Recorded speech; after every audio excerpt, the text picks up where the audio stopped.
What do you think about while you're riding? How do you harness the flow state or proverbial shower thoughts that occur while you're cycling?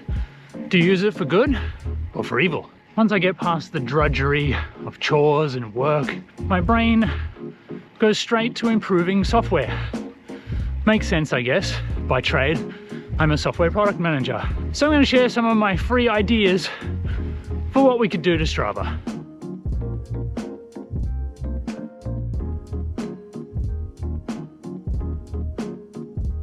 Weather is the complete polar opposite of last weekend here in Sydney. Just going up McCarrs Creek Road. It's glorious. Sun's out, summer kit's out. Loving it. Okay, as a good product manager should, I'm going to start with the problem. Structured training outdoors sucks. Now I know a lot of you are going to say, no it doesn't, I do it all the time. And to that I say, you're right. The theory of structured training outside makes a lot of sense. But in practice, it's incredibly difficult. Unless you're one of those folks who live in the city and have access to the turntable that is Centennial Park, or similar park lab wherever you live around the world. The reason for this is that the routes that we're riding do not suit the structured plan that we're working towards. My question is, what if Strava could give you a route that accompanied the training program that you're about to do? What if Strava could use the natural features of the roads and terrain around where you live to create a workout that's going to meet your requirement? Let me show you what I'm talking about. This workout I did a little while back. It's a sprint into sweet spot session. It's comprised of 15-second sprints into 8-minute sweet spot intervals, followed by 5-minute rest intervals. Normally this is something that I would do on the trainer without any dramas whatsoever. But on this given day, I wanted to do it outside. The trouble is, how do you find the appropriate terrain to give you each of those intervals? For this particular workout, I know my area quite well. I know that I've got about a 5-minute climb if I'm doing it at a roundabout sweet spot. I was able to do my warm-up by getting to the base of that climb, sprinting at the start of the climb, and then finishing off the sweet spot to the top, doing my recovery as I descended back down to the bottom of the climb. In this particular workout, it was close, but it was not quite compliance to what it needed to be. What if with all of the infinite data that Strava has available to you, that we could take workouts like this and we could create them a little bit ad hoc based on the terrain that's around where you live?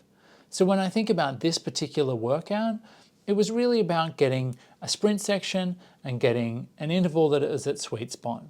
It would be very easy to define a variable warm-up location followed by either repeating the same climb or a series of climbs or a series of open roads where you're able to get the necessary duration of sweet spot. These workouts wouldn't necessarily have to be perfect. They could be varied, but the intention could remain. It would be very easy to then push the resulting workout back to your Wahoo or your Garmin and have it tell you where you need to go on your route, as well as what efforts you need to do on the different climbs that you're pushing into. I know my local area has a good combination of 5-minute climbs, 10-minute climbs, good long sections of 2 to 5 kilometers where you know you're not going to get interrupted by traffic. Putting all of these things together, you could have quite a good toolkit for creating workouts. And really, there's nothing stopping this from being implemented anywhere that you are.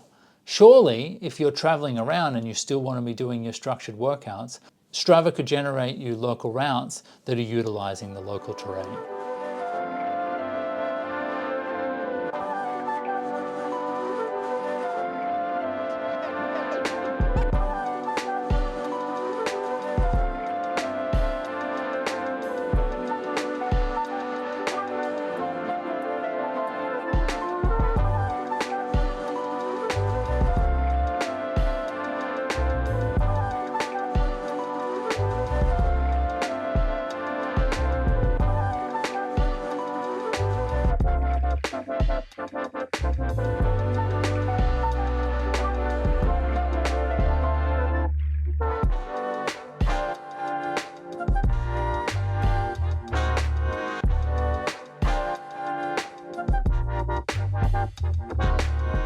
Okay, this next idea has got to do with the route builder. Problem for me is the route builder, I don't know, needs to be a little bit more human. It recommends me routes, it takes in Strava data, it tries to build a route out of the most commonly ridden roads. The problem though is that a lot of the commonly ridden roads are commuting roads for people getting from A to B.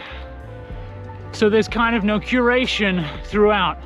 I guess what I'm saying is I'm looking for a bit more creativity.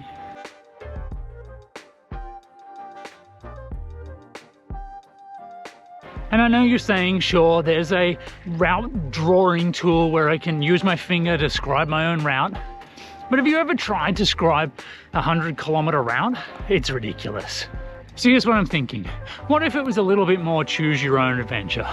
Let's say you give it a starting point, and then it shows you all of the segments that are leaving from that starting point. When you choose one of them, it tells you how far it's going to take you, how much elevation. And then it shows you the options that you can take in segments from the destination of the first one. I want to say it's like Lego blocks, but for Strava routes. So this one's actually a little bit closer.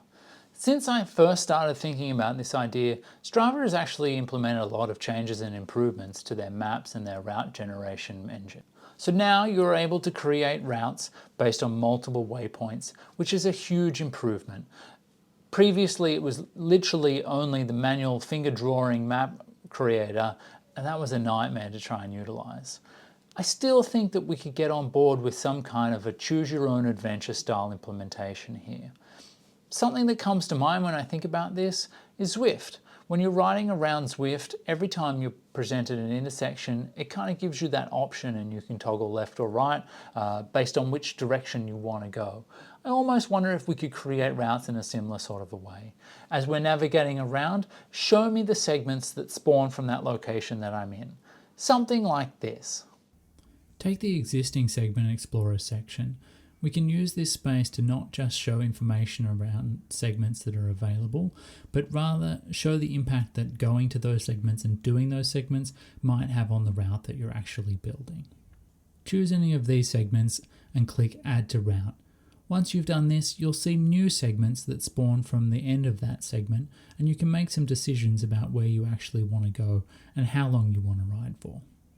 And then give me a sense of the impact that I'm having on the overall route based on those decisions that I make. At the end of the day, you can always make it an out and back and it'll just double the route duration for you. But then there are decisions that you can make that can take you on twists and turns and maybe introduce you to new segments that you haven't seen before. I'd love to see this implementation go even one step further. What if you were to put this directly into your Wahoo or Garmin head unit? Imagine being able to be cycling along and being presented options when you face your intersections on the road.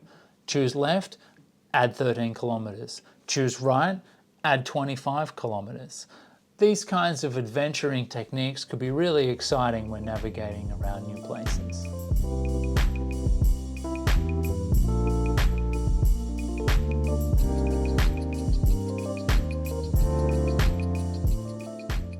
Okay folks, that's a wrap from me. For those diligent subscribers out there, a quick apology. I know I've been a little bit delayed on getting this video up this week. A few logistical challenges on the family side of things, but all is well. Back to normal broadcast next week. For this one, I'm really keen to hear about what do you think about when you ride? Where does your brain go to when you're experiencing that flow state from on the bike? Do you ever think about Strava? Do you ever think about what Strava could do and how you might improve it? If you've got some cool ideas, I'd love to hear those too. But other than that, folks, until next time, see ya!